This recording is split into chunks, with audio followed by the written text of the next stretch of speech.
ನಮಸ್ಕಾರ ಎಲ್ರಿಗೂ. ನಾನು ಯಾರು ಅಂತ ನಮ್ಮೊಳಗೆ ನಾವು ಪ್ರಶ್ನೆ ಹಾಕ್ಕೊಂಡ್ರೆ ಏನು ಉತ್ತರ ಸಿಗುತ್ತೆ ನಮಗೆ?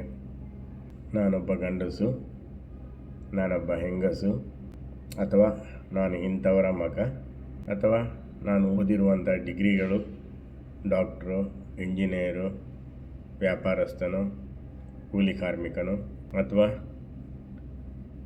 ನಮ್ಮ ಧರ್ಮ ಹಿಂದೂ, ನಾನೊಬ್ಬ ಕ್ರಿಶ್ಚಿಯನ್, ನಾನೊಬ್ಬ ಮುಸ್ಲಿಂ, ಅಥವಾ ನನ್ನ ರಾಷ್ಟ್ರ ನಾನೊಂದು ಇಂಡಿಯನ್, ನಾನೊಬ್ಬ ಅಮೇರಿಕನ್ ಅಲ್ವಾ? ಈ ಥರ ಪರಿಚಯ ಮಾಡ್ಕೊಳ್ತೀವಿ ನಾವು. ಅಥವಾ ನನ್ನ ಹೆಸರು. ಆದರೆ ಅದು ನನ್ನ ಪರಿಚಯನ? ನಾನಿದನ್ನು ನಿಮ್ಮ ಹತ್ರ ಯಾಕೆ ಕೇಳ್ತೀನಿ ಅಂದರೆ, ಮುಖ್ಯವಾಗಿ ನಾವು ಏನು ತಿಳ್ಕೊಳ್ಬೇಕಾಗಿತ್ತು ಈ ಭೂಮಿ ಮೇಲೆ ಅದನ್ನೇ ತಿಳ್ಕೊಳ್ಳೋದೆ, ಏನೋ ಒಂದು ಸಿಕ್ಕಿದಂಥ ಎಜುಕೇಷನ್ ಅಥವಾ ಡಿಗ್ರಿಗಳನ್ನು ಹಿಡ್ಕೊಂಡು ಏನೋ ಸಾಧನೆ ಮಾಡಲಿಕ್ಕೆ ಹೊರಟಿದ್ದೀವಿ ಅಲ್ವಾ? ಆದರೆ ಈ ಭೂಮಿ ಮೇಲೆ ನಾವು ಬಂದಂಥ ಉದ್ದೇಶ ಏನು? ಒಂದು ಡಿಗ್ರಿ ಪಡ್ಕೊಂಡು ಇಂತಿಷ್ಟು ಸಂಪಾದನೆ ಮಾಡಿಕೊಂಡು ದೊಡ್ಡ ವ್ಯಾಪಾರಸ್ಥನೋ ಅಥವಾ ಒಬ್ಬ ದೊಡ್ಡ ಡಾಕ್ಟ್ರು ಅಂತ ಹೇಳುವಂಥ ಒಂದು ಹೆಸರನ್ನು ಪಡ್ಕೊಂಡು ಹೋಗಲಿಕ್ಕೋ, ಅಥವಾ ಈ ಶರೀರವನ್ನು ಬಿಟ್ಟಾಗ ಹೋಗ್ತಾ ಏನಾದರೂ ತಗೊಂಡು ಹೋಗ್ಲಿಕ್ಕೋ? ಸಾಮಾನ್ಯವಾಗಿ ಮಾತಿದೆ ಅಲ್ವಾ, ಹೋಗ್ತಾ ಯಾರು ಏನೂ ತಗೊಂಡು ಹೋಗೋದಿಲ್ಲ, ಬರುವಾಗ ಖಾಲಿ, ಹೋಗುವಾಗಲೂ ಖಾಲಿ ಕೈಯಲ್ಲಿ ಹೋಗ್ತೀವಿ. ಆದರೆ ಈ ಭೂಮಿ ಮೇಲೆ ಡಿಗ್ರಿ ತಗೊಳ್ತೀವಿ, ಕೆಲಸ ಮಾಡ್ತೀವಿ, ಎಲ್ಲವನ್ನೂ ಮಾಡ್ತೀವಿ. ಯಾಕಾಗಿ? ಹೀಗೆ ಬಂದಿದ್ದೀವಿ ನಾವು ಈ ಭೂಮಿ ಮೇಲೆ, ಅಥವಾ ಒಂದು ತಂದೆ ತಾಯಿಯ, ಅಣ್ಣ ತಮ್ಮಂದಿನ, ಅಥವಾ ಬೇರೆ ಫ್ರೆಂಡ್ಸ್ಗಳ ಜೊತೆಗೆ ತಿರುಗಾಡಿಕೊಂಡು ಹರಟೆ ಹೊಡ್ಕೊಂಡು ಹೋಗ್ಲಿಕ್ಕೆ ಬಂದಿರೋದಾ? ಅಲ್ಲ ಅಲ್ವಾ? ಬರುವಾಗ ಹೆಸರಿಲ್ಲದೆ ಬರ್ತೇವೆ, ಹೋಗುವಾಗ ಹೆಸರು ಬಿಟ್ಟು ಹೋಗಬೇಕಿಲ್ಲ ಅಲ್ವಾ? ಏನು ಮಾಡಿದರೆ ಹೆಸರು ಬಿಟ್ಟು ಹೋಗ್ಲಿಕ್ಕಾಗತ್ತೆ?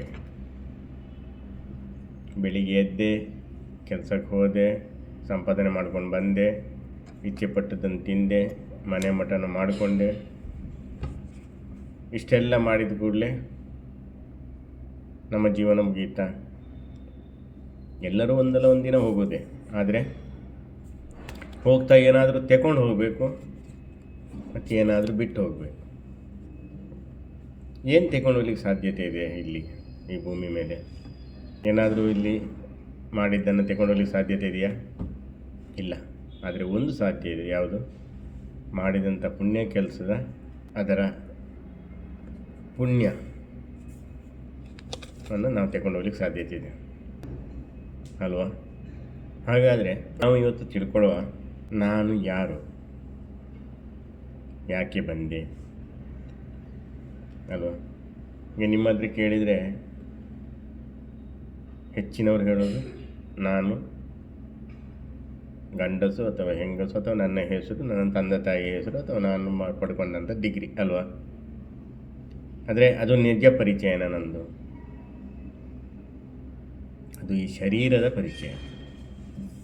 ಹೇಗೆ ಒಂದು ಮೊಬೈಲ್ನೊಳಗೆ ಬ್ಯಾಟ್ರಿ ಇದೆಯೋ ಹಾಗೆ ಶರೀರದೊಳಗೆ ಒಂದು ಬ್ಯಾಟ್ರಿ ಇದೆ. ಅದರ ಹೆಸರೇ ಆತ್ಮ. ಮೊಬೈಲನ್ನು ಚಾರ್ಜ್ ಮಾಡ್ಕೊಳ್ಳಿಕ್ಕೆ ನಮ್ಗೆ ಗೊತ್ತಿದೆ ಅಲ್ವಾ? ಈಗ ಬರುವಂಥ ಪವರ್ ಕನೆಕ್ಷನಿಗೆ ಚಾರ್ಜಿಂಗ್ ಇಟ್ಟರೆ ಮೊಬೈಲ್ ಚಾರ್ಜ್ ಆಗುತ್ತೆ. ಆದರೆ ಈ ಶರೀರದ ಬ್ಯಾಟ್ರಿ ಆತ್ಮ ಡೌನ್ ಆದರೆ ಏನು ಮಾಡಬೇಕು? ಹೇಗೆ ಅದನ್ನು ಚಾರ್ಜ್ ಮಾಡಿಕೊಳ್ಳುವಂಥದ್ದು? ಅಥವಾ ಡೌನ್ ಆಗತ್ತಾ?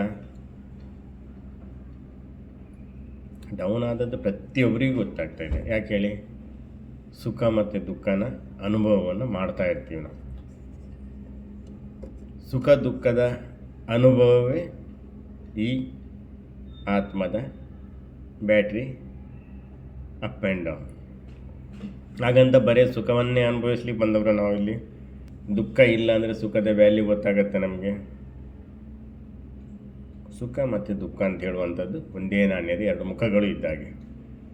ಹಾಗಾದರೆ ಈ ಶರೀರದೊಳಗಿರುವಂಥ ಬ್ಯಾಟ್ರಿ ಯಾವುದು? ಅದುವೇ ಆತ್ಮ. ಆತ್ಮ ಅಂತ ಹೇಳುವಂಥದ್ದು ಈ ಹಣೆಯ ಭಾಗದಲ್ಲಿ 2.5 ಇಂಚಿನಷ್ಟು ಒಳಗಡೆ, ಹಾಗೆ ಮೇಲುಗಡೆಯಿಂದ 2.5 ಇಂಚಿನಷ್ಟು ಕೆಳಗಡೆ ಈ ಜಾಗದಲ್ಲಿದೆ. ಅದನ್ನು ಕಣ್ಣಿಂದ ನೋಡಲಿಕ್ಕಾಗೋದಿಲ್ಲ, ಆದರೆ ಅನುಭವಿಸ್ಬೋದು. ಸಿಂಪಲಾಗಿ ನಿಮ್ಗೆ ಹೇಳಬೇಕಂತೇಳಿ ಆದರೆ ಈ ಕಣ್ಣನ್ನು ಮೂಗಿನ ತುದಿಗೆ ಇಟ್ಕೊಳ್ಳಿ, ನೋಡ್ತಾ ಇದ್ದರೆ ಇಲ್ಲಿ ಉರಿಲಿಕ್ಕೆ ಸ್ಟಾರ್ಟ್ ಆಗತ್ತೆ. ಅದುವೇ ಆ ಆತ್ಮದ ಅನುಭವ. ಆತ್ಮ ನೋಡಲಿಕ್ಕೆ ಹೇಗಿರುತ್ತೆ? ಅದು ಜ್ಯೋತಿರ್ಬಿಂದು ಸ್ವರೂಪ. ಹೇಗೆ ಒಂದು ದೀಪದ ಜ್ಯೋತಿ ಉರಿಯುತ್ತೋ ಹಾಗೆ ಈ ಆತ್ಮನು ನೋಡಲಿಕ್ಕೆ ಹಾಗೆ ಇರುವಂಥದ್ದು. ಅದನ್ನು ಈ ಕಣ್ಣಿಂದ ನೋಡಲಿಕ್ಕಾಗೋದಿಲ್ಲ, ಅನುಭವಿಸ್ಬೋದು. ಈ ಆತ್ಮದೊಳಗೆ 3 ಸೂಕ್ಷ್ಮ ಕರ್ಮೇಂದ್ರಿಯಗಳಿವೆ. ಅದರಲ್ಲಿ ಮೊದಲನೇದು ಮನಸ್ಸು, ಎರಡನೇದು ಬುದ್ಧಿ, ಮೂರನೇದು ಸಂಸ್ಕಾರ. ಈ ಮನಸ್ಸು ಅಂತ ಹೇಳುವಂಥದ್ದು ಇದರ ಕೆಲಸ ಬರೀ ಆಲೋಚನೆಗಳನ್ನು ಹೊರಡಿಸುವಂಥದ್ದು, ಸಂಕಲ್ಪಗಳನ್ನು ಮಾಡುವಂಥದ್ದು. ಇಂಗ್ಲೀಷ್ನಲ್ಲಿ ಥಾಟ್ಸ್ ಅಂತ ಹೇಳ್ತೀವಿ, ಕ್ರಿಯೇಟಿಂಗ್ ಥಾಟ್ಸ್. ಹಾಗೆ ಬುದ್ಧಿ ಅದರ ಮುಖ್ಯ ಕೆಲಸ ನಿರ್ಣಯ ಕೊಡುವಂಥದ್ದು, ಹಾಗೆ ವಿಶ್ಲೇಷಣೆ ಮಾಡುವಂಥದ್ದಾಗಲಿ ಆ ಕೆಲಸನೂ ಕೂಡ ಈ ಬುದ್ಧಿ ಮಾಡುತ್ತದೆ. ಸಂಸ್ಕಾರ ಒಂದು CD ರೂಪದಲ್ಲಿ, ಒಂದು ಸ್ಟೋರೇಜ್ ರೂಪದಲ್ಲಿ ಕೆಲಸ ಮಾಡುತ್ತದೆ. ನಾವು ಪ್ರತಿಯೊಂದು ಮಾಡಿದಂಥ ಸಂಕಲ್ಪ, ಪ್ರತಿಯೊಂದು ಮಾಡಿದಂಥ ಕರ್ಮ, ಇವೆಲ್ಲವೂ ಇದರಲ್ಲಿ ರೆಕಾರ್ಡಿಂಗ್ ರೂಪದಲ್ಲಿ ಇರುತ್ತೆ. ಹಾಗಾದರೆ ಆತ್ಮ ಎಲ್ಲಿದೆ, ಹೀಗಿದೆ, ಅದರಲ್ಲಿರುವ 3 ಸೂಕ್ಷ್ಮ ಕರ್ಮೇಂದ್ರಿಯಗಳನ್ನು ತಿಳ್ಕೊಂಡೆವು. ಆ 3 ಸೂಕ್ಷ್ಮ ಕರ್ಮೇಂದ್ರಿಯಗಳಲ್ಲಿ ಮೊದಲನೆಯದು ಮನಸ್ಸು. ಆವಾಗಲೇ ಹೇಳಿದಾಗೆ ಇದರ ಕೆಲಸ ಆಲೋಚನೆಗಳನ್ನು ಹೊರಡಿಸುವಂಥದ್ದು. ಯಾವ ಥರದ ಆಲೋಚನೆಗಳು ನಮ್ಮಲ್ಲಿ ಹೊರಡುತ್ತವೆ? ಮೊದಲನೇದು ಅವಶ್ಯಕವಾದ ವಿಚಾರಗಳು, ಎರಡನೇದು ವ್ಯರ್ಥ ವಿಚಾರ, ಮೂರನೇದು ನಕಾರಾತ್ಮಕ ವಿಚಾರ, ಹಾಗೂ ನಾಲ್ಕನೇದು ಸಕಾರಾತ್ಮಕ ವಿಚಾರಗಳು.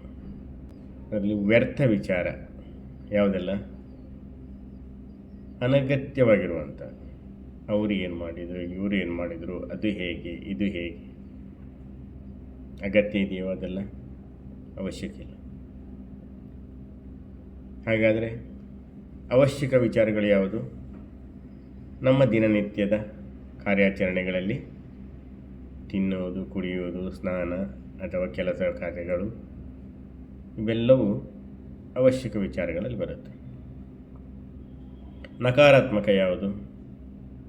ಹೀಗಾದರೆ ಏನಾದೀತು, ಹಾಗಾದರೆ ಏನಾದೀತು, ಹೀಗೂ ಆಗತ್ತಾ, ಇವೆಲ್ಲವೂ ನಕಾರಾತ್ಮಕ, ನೆಗೆಟಿವ್ ಥಾಟ್ಸ್. ಸಕಾರಾತ್ಮಕ ಯಾವುದು? ಸಕಾರಾತ್ಮಕ ಏನಾದರೂ ಕೂಡ ಒಳ್ಳೆಯದಕ್ಕೆ. ಭಗವದ್ಗೀತೆಯಲ್ಲಿ ಹೇಳಿದಾರಲ್ವ, ಆಗಿದ್ದೆಲ್ಲ ಒಳ್ಳೆಯದೇ, ಆಗ್ತಾ ಇರೋದು ಒಳ್ಳೆಯದಕ್ಕೆ ಆಗ್ತಾಯಿದೆ, ಹಾಗೆ ಇನ್ನು ಆಗುವುದು ಕೂಡ ಒಳ್ಳೆಯದೇ.